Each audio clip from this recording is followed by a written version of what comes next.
अब हम पढ़ते हैं फ्यूचर कंटिन्यूअस टेंस के बारे में। फ्यूचर कंटिन्यूअस टेंस की पहचान क्या होती है? इस तरह के जो भी सेंटेंसेस होते हैं हिंदी में, उनके अंत में, हिंदी के वाक्यों के अंत में आपको मिल सकता है, जैसे कि रहा होगा, रहे होंगे, रही होगी आदि। जो कंटिन्यूस वाले सेंटेंसेस होते हैं उनमें रहा तो हमेशा आता ही है, और होगा जो है फ्यूचर की तरफ इंडिकेट करता है। जैसे मैं जो है वो कल इस समय ये काम कर रहा हूँगा, रहा हूँगा भी इसमें आप ऐड कर सकते हैं। वह कल इस समय ये काम कर रहा होगा, वह परसों 5 बजे जो है ये काम कर रहा होगा। इस तरह से इन सेंटेंसेस को बनाया जाता है। इसके अंदर स्ट्रक्चर क्या बनेगा? जो अफर्मेटिव सेंटेंसेस होंगे इसके अंदर, अफर्मेटिव सेंटेंसेस साधारण वाक्य, उसके अंदर सब्जेक्ट प्लस हेल्पिंग वर्ब लगेगी। इसके अंदर शैल बी, पहले हम सिर्फ शैल लगाते थे, यहाँ पे शैल बी या विल बी, शैल या विल के साथ में हमने बी भी ऐड कर दिया, plus V first plus ING और प्लस ऑब्जेक्ट और फुल स्टॉप। अगर नेगेटिव सेंटेंस होगा तो नेगेटिव सेंटेंस में हम क्या कर देंगे? शैल नॉट बी, उसमें हो जाएगा शैल नॉट बी या विल नॉट बी। शैल या विल का आपको पता ही है कि कब लगाए जाते हैं। आई और वी के साथ में नॉर्मल केसेस में शैल लगता है और अदर प्रोनाउंस जो होते हैं उनके साथ में विल लगता है। बस सिर्फ इतना नेगेटिव में आपने ध्यान में रखना है कि आपने शैल बी नोट नहीं करना, शैल नोट बी होगा या फिर विल नोट बी होगा।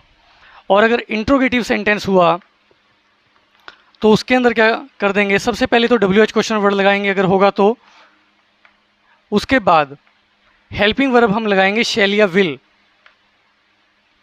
शैल या will plus subject plus not plus be plus V first plus ING plus object और question mark.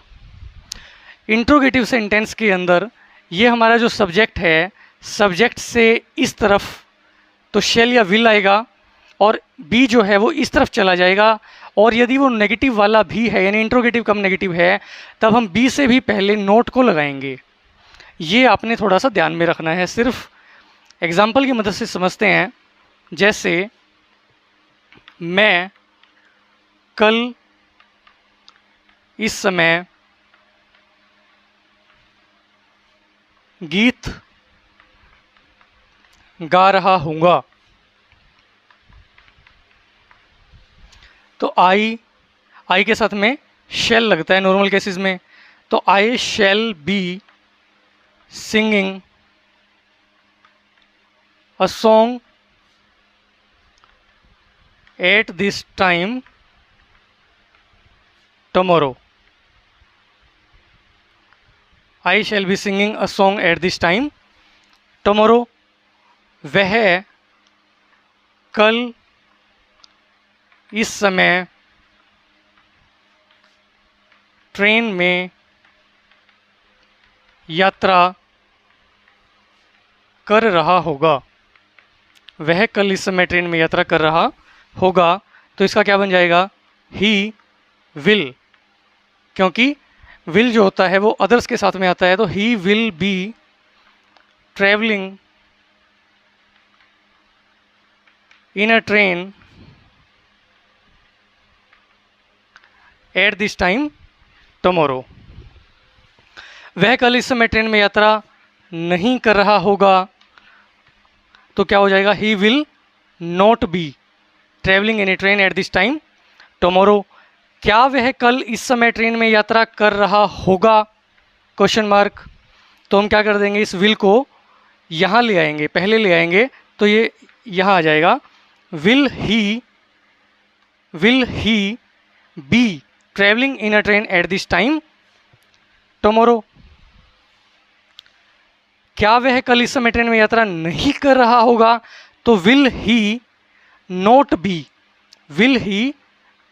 B travelling in a train at this time tomorrow. वह कल इस समय ट्रेन में यात्रा क्यों नहीं कर रहा होगा। मान लीजिए कि यहाँ पर क्यों भी होता, वह कल इस समय ट्रेन में यात्रा क्यों नहीं कर रहा होगा, तब हम यहाँ पर वाई सिर्फ ऐड कर देंगे। यहाँ पर why will he not be travelling in a train at this time tomorrow. इस तरह से इन सेंटेंसेस को फॉर्मुलेट किया जाएगा। आलोकनाथ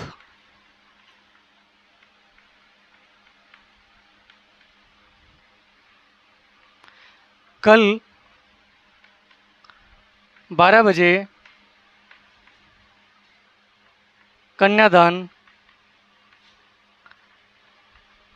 कर रहा होगा। तो आलोकनाथ विल बी डूइंग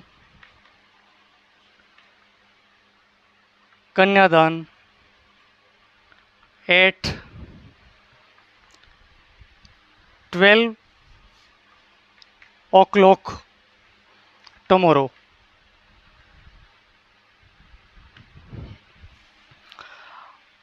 तो आलोकनाथ जो है वो थर्ड पर्सन है, अदर्स में आएगा तो उसके साथ में विल लग जाएगा।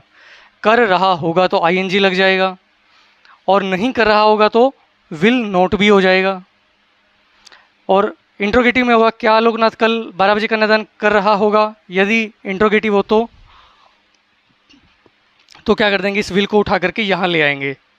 विल पहले लग जाएगा, विल आलोकनाथ बी डूइंग। और यदि नहीं भी हो तो क्या कर देंगे, will Alok Nath not be doing हो जाएगा। और यदि ये इंट्रोगेटिव हो कि आलोकनाथ कल 12 बजे क्या कर रहा होगा, आलोकनाथ कल 12 बजे मान लीजिए इसकी जगह होता क्या कर रहा होगा, तब हम क्या कर देंगे, क्योंकि ये क्या बीच में आए हुए है तो इसका मतलब WH क्वेश्चन वर्ड है, तो सबसे शुरू में, बिल्कुल शुरू में हम क्या लगा देंगे, what will Alok Nath be doing at this time tomorrow, और क्वेश्चन मार्क लग जाएगा। तो इस तरह से आप फ्यूचर कंटिन्यूअस टेंस जो है उसके सेंटेंसेस को बड़े आसानी से बना सकते हैं।